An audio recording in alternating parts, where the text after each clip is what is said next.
O Direto está recebendo hoje também o Dr. Luiz Maximiliano Telesca.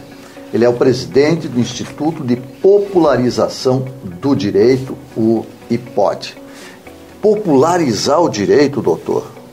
De que forma e por quê? O direito, na verdade, já está popularizado, essa que é a verdade. Hoje, se a gente for ver a mídia, ela fala só de direito o tempo inteiro. Vamos botar o Jornal Nacional. O Jornal Nacional, hoje, se pegarmos o Jornal Nacional e observarmos ele, vai falar 2/3 sobre direito. Feliz ou infelizmente, a verdade é essa, né? Nós temos hoje o direito invadindo a casa dos brasileiros. Então, você toda hora se depara com um termo jurídico que não está bem explicado. Então, o que é uma lei Maria da Penha, o que é uma intimação, o que é um habeas corpus. As pessoas até sabem muito isso, mas elas não têm a profundidade necessária. Então se confunde uma sentença com um voto, um acórdão. Qual a diferença entre o desembargador e o ministro? Então isso já existe. De certa maneira as pessoas já estão se debatendo. A Lava Jato ajuda também. A Lava Jato, por isso que falei, feliz ou infelizmente. Né? Então a necessidade das pessoas, está na vida das pessoas o direito.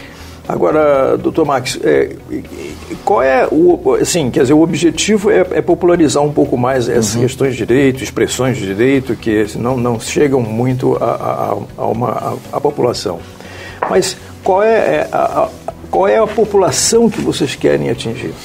No primeiro momento, nós estamos indo nas cidades do entorno do Distrito Federal, também as cidades satélites, ditas cidades satélites, né? E nós fizemos programas no Varjão, em Braslândia, na cidade estrutural, no segundo semestre do ano passado. Mas a ideia do Instituto de Popularização do Direito é atingir públicos maiores, porque não são somente as pessoas, digamos assim, de classes sociais menos favorecidas que têm necessidade de compreender o direito. Até mesmo as pessoas das outras classes mais favorecidas também não têm a compreensão exata dos termos jurídicos. E nós vimos que há uma necessidade de todos. Então, o leque de amplitude do Instituto de Popularização do Direito é amplo, é bem grande, digamos assim. Essa compreensão do direito que o Instituto promove e tem promovido é também para mostrar deveres? Com certeza. Isso é Se formos olharmos os primeiros vídeos que a gente fez do Instituto de Popularização do Direito, eu enfoco muito nesta questão, os deveres, porque nós, desde 1988, a Constituição houve muita crítica à Constituição, diz que ela abriu muitos direitos, né? E as pessoas elas buscam muito os seus direitos, o que é uma necessidade. Antes de 88, as pessoas não tinham acesso ao Poder Judiciário. Só que eu acredito, e eu tenho a mais plena convicção de que as pessoas também precisam dar à sociedade um pouco mais do que elas estão dando. Então elas têm o dever também, entender de que nós precisamos viver numa sociedade mais ética. Agora, como é que o Instituto, como é que a sua equipe tem encarado esse problema da violência, principalmente porque vocês estão trabalhando com a população mais desassistida, vamos dizer assim? A violência, ela é na verdade, ela só para ter uma ideia, nessa última vez que fomos na cidade estrutural, nós sentimos que o nosso público lá, ele estava mais ressentido, mais tenso. Foi bem mais difícil trabalhar na cidade estrutural do que no Varjão, por exemplo, que é muito próximo do plano piloto e tem menos, digamos, carga de violência, apesar de ter também. Nós não nos deparamos ainda com nenhuma situação específica de violência, por exemplo, contra o nosso trailer. Sim. Porque nós temos já uma parceria mas a questão da violência, infelizmente, ela permeia toda a sociedade, né? E o que nós tentamos falar com os jovens e com os adolescentes é desestimular qualquer tipo de prática violenta, condenar o furto e o roubo. Agora, isso não passa por uma questão de educação, né? É muito difícil. A questão da violência do Brasil, ela tem diversas razões de existir, né? A área penal é uma área também muito, assim... Tem saída. Tem saída. Assediada, né?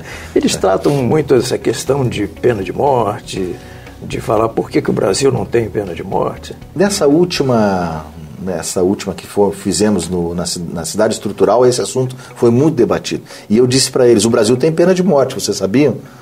Aí disse, não, o Brasil não tem pena de morte, porque a questão da pena de morte, só para o público, né, compreender melhor, em situações de guerra o Brasil permite a pena de morte, né?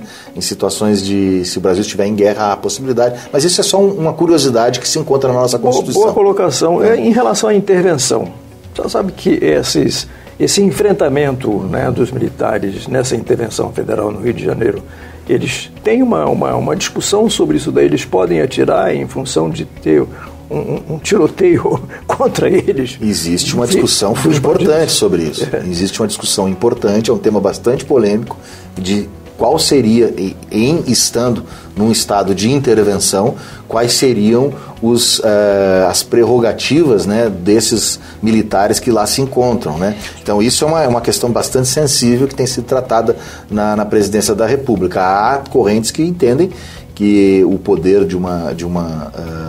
dentro de uma intervenção, essa amplitude de prerrogativas de um militar seria maior. O senhor tem posição em relação a isso? Precisa de norma? Eu acho que há a necessidade de uma norma, assim, para que, não uma norma talvez legal, mas um regulamento, algo é importante que se tenha isso mais claro. Até porque o enfrentamento com bandido, como é que o cidadão, por exemplo, um soldado que é um membro da população brasileira, é um cidadão que está ali prestando um serviço, se depara com um sujeito com um armamento pesado, um fuzil, uma metralhadora ou até uma bazuca, como eles estão usando aí, e como é que ele faz? Pois é. É uma grande dúvida, né? Nós temos esse problema. Eu acho que se está em intervenção, né, não vamos fazer nenhum tipo de juízo de valor se ela veio para bem ou para o mal, mas a verdade é que o Exército precisa enfrentar, e são armamentos pesados, né? Nós vamos fazer um pequeno intervalo. A nossa entrevista é com o Dr. Luiz Maximiliano Telesca, do Instituto de Popularização do Direito, e já voltamos.